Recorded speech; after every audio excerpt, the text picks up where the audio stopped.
இன்னைக்கு வாழைக்காய் வச்சு சூப்பரான ஒரு சைவ மீன் குழம்பு பண்ண போகிறேன். இது கேரளா ஸ்டைலில் தேங்காய் எண்ணெய்லாம் யூஸ் பண்ணி செஞ்சுருக்கேன். இந்த சுவையான சைவ மீன் குழம்பு எப்படி செய்கிறதுன்னு இந்த வீடியோவில் பார்க்கலாம். வாழைக்காய் வேக வைக்கிறதுக்கு ஒரு கடாயில் தண்ணி சூடு பண்ண வச்சுருக்கேன். தண்ணி சூடானதும் 2 வாழைக்காய் போட்டு மூடி வச்சு வேக வைக்கலாம். வாழைக்காய் வேகிறதுக்குள்ள நம்ம மீன் குழம்புக்கு தேவையான மற்ற மசாலா ரெடி பண்ணி வைக்கலாம். ஒரு கடாயில் கொஞ்சம் எண்ணெய் ஆட் பண்ணலாம். கேரளா ஸ்டைல் டேஸ்ட் கிடைக்கிறதுக்காக தேங்காய் எண்ணெய் யூஸ் பண்ணியிருக்கேன். இதில் மெல்லிசா நீளமாக கட் பண்ண 100 கிராம் சின்ன வெங்காயம் வதக்க போகிறேன். உங்களுக்கு மீன் குழம்புல எவ்வளோ புளிப்பு வேணுமோ அதுக்கேற்ற மாதிரி புளி எடுத்து தண்ணியில் ஊற வச்சுருங்க. இப்போ வெங்காயம் கொஞ்சம் வதங்கி சாஃப்ட் ஆயிடுச்சு.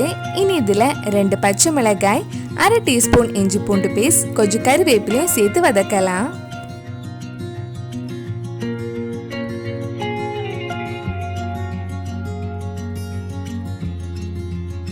இப்போ சின்ன வெங்காயம் நல்லா வதங்கிடுச்சு. இனி இதில் மற்ற மசாலா ஆட் பண்ண போகிறேன்.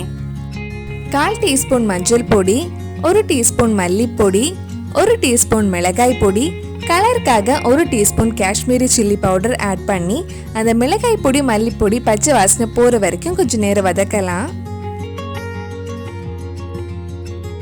இப்போ நம்ம ஊற வச்சிருந்த புளி தண்ணியில் கரைச்சி இதில் ஊற்ற போகிறேன்.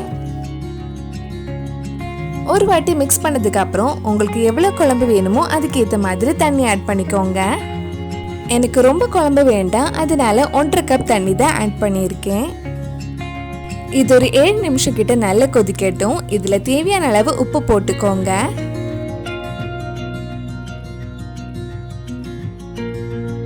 வாழைக்காய் நல்லா வெந்துடுச்சு. இனி இதை எடுத்து தோலெல்லாம் சீவினதுக்கு அப்புறம் ஓவல் ஷேப்ல மீன் மாதிரி கட் பண்ண போறேன். குழம்பு கொஞ்சம் சூடானதும் நீளமா கட் பண்ண ஒரு தக்காளி போட்டு கொதிக்க வைக்கலாம். இப்ப குழம்பு கொதிச்சு 7 நிமிஷம் கிட்ட ஆயிடுச்சு. இனி இதுல இந்த மாதிரி கட் பண்ண வாழைக்காய் போட்டு வேக வைக்கலாம்.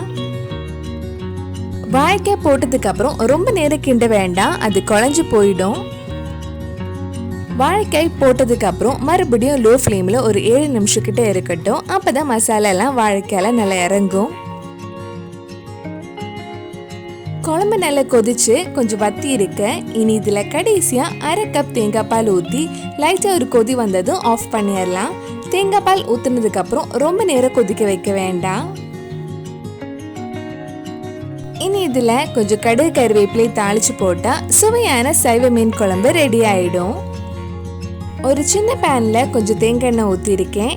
எண்ணெய் சூடானதும் இதுல கொஞ்சம் கடுகு கறிவேப்பிலை தாளிச்சு குழம்புல போடலாம். நம்ம சுவையான சைவ மீன் குழம்பு ரெடி ஆயிடுச்சு. கண்டிப்பா நீங்களும் இந்த ரெசிபி உங்க வீட்டில் செஞ்சு பாருங்க.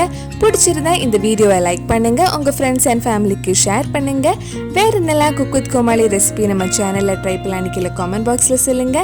நீங்க இன்னும் என்னோட சேனலை சப்ஸ்கிரைப் பண்ணலைன்னா மறக்காம சேனலையும் சப்ஸ்கிரைப் பண்ணுங்க. கூடவே அந்த பெல் ஐக்கனையும் பிரஸ் பண்ணா நான் புது வீடியோ போட்ட உடனே உங்க போனுக்கு நோட்டிபிகேஷன் வந்துடும்.